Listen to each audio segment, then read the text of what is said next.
জামাইয়ের বয়স বেশি হতে প্রেমিকের সাথে পালাতে গিয়ে হাতে নাতে ধরা পড়লো স্ত্রী। চলুন দর্শক বিস্তারিত তাদের কাছ থেকেই জানার চেষ্টা করব। আচ্ছা, আপনি যে মানে আপনার প্রেমিকের সাথে পালাতে গিয়ে এভাবে হাতে নাতে ধরা পড়লেন, এটার কারণ কি একটু বলবেন প্লিজ? আচ্ছা আপু, আপনি দেখেন তো আমার স্বামীর সাথে কি আমাকে মানায়? তার অবস্থা আর আমার অবস্থা দেখেন। তার বয়স হয়ে গেছে, চুল দাড়ি সব পেকে গেছে, আর আমাকে দেখেন তো তার সাথে কি আমাকে যায়? তার মানে আপনি বলতে চাচ্ছেন তার বয়স বেশি হওয়ার কারণে আপনি আপনার বয়ফ্রেন্ডের সাথে পালাতে চাচ্ছেন? হ্যাঁ। আর আমার বাপ মা আমাকে বিয়ে দিছে, ঠিক আছে, টাকার সাথে বিয়ে দিছে, আমার তো টাকা দরকার না, আমার স্বামী সংসার দরকার। আপনি যখন বিয়ে করলেন এই বৃদ্ধ লোকটাকে, তখন আপনি আপনার বাবা মাকে বলার চেষ্টা করেননি? হ্যাঁ করছিলাম, আমার বাপ মা আমাকে শুনে নেই আমার কোনো কথা, এই কারণে তার সাথে আমাকে বিয়ে দিয়ে দিছে। আর সে তো আমার কোনো কিছু দায়িত্ব পালন করতে পারে না, টাকা দিয়ে কি সব কিছু হয়? আমার কি আর কিছু লাগে না? যেটা আমার লাগে সেটা দিতে পারতো, এই জন্য আমি তার সাথে চলে যাচ্ছিলাম। আপনার চাহিদা কোনোভাবেই মেটাতে পারে না এই আপনার হাজবেন্ড?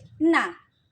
আচ্ছা দর্শক, এখানে মানে তার চাহিদা এই আমাদের তার বর কোনোভাবেই চেষ্টা মানে তার চাহিদা পূরণ করতে পারে না। আমি তার কাছেই জানার চেষ্টা করব। আচ্ছা আঙ্কেল, আপনার ওয়াইফ এটাই তো? জি। তো আপনার ওয়াইফ যে তার মানে বয়ফ্রেন্ডের সাথে পালাতে গিয়ে এভাবে ধরা পড়লো, এটার মানে আপনি কতটুকু কি বলবেন আমাদের একটু প্লিজ বলুন। আসলে কি বলবো, লজ্জা লাগে। আমার এই স্ত্রী বিয়ে করেছে ছোট, আমার বয়সটা একটু বেশি, কিন্তু দোষ কিন্তু আমার না।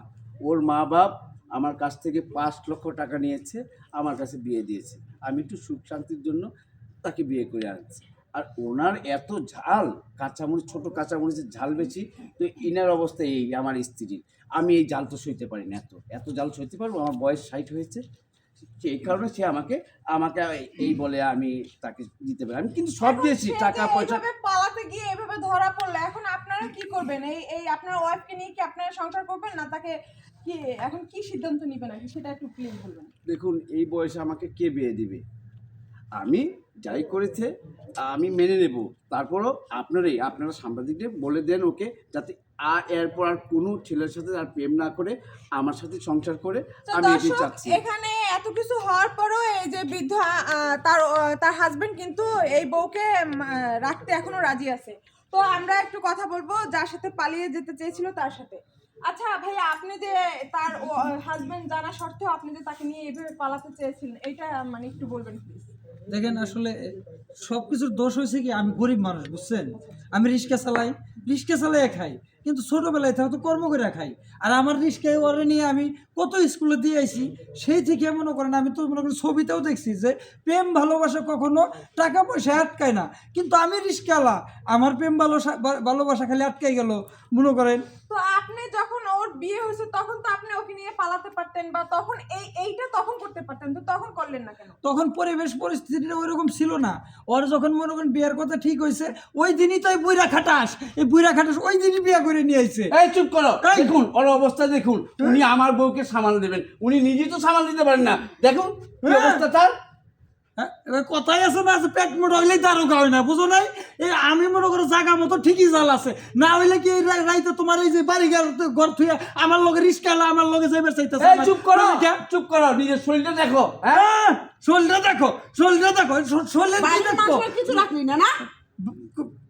আচ্ছা আপু, আপনি এখন কি করতে যাচ্ছেন? এখন কি আপনি আপনার হাজবেন্ড এখনো আপনাকে মানে আপনার ভুলটা শুধরে নিয়ে সংসার করার জন্য অফার করছে, আপনি এখন কি বলতে যাচ্ছেন? আমি এখন একটা কথাই বলে, আমি তার সাথে থাকবো না, আমি তার সাথেই যাব।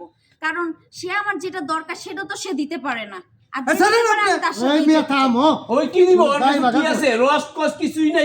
তোমার কাছে কি আছে? খালি টাকাই আছে, তোমার ভিতরে রসকস তারপর হালকা আছে, এত কিছুই নাই। দর্শক, এখানে যত সময় যাচ্ছে তত জটিল হয়ে যাচ্ছে মানে সমস্যা।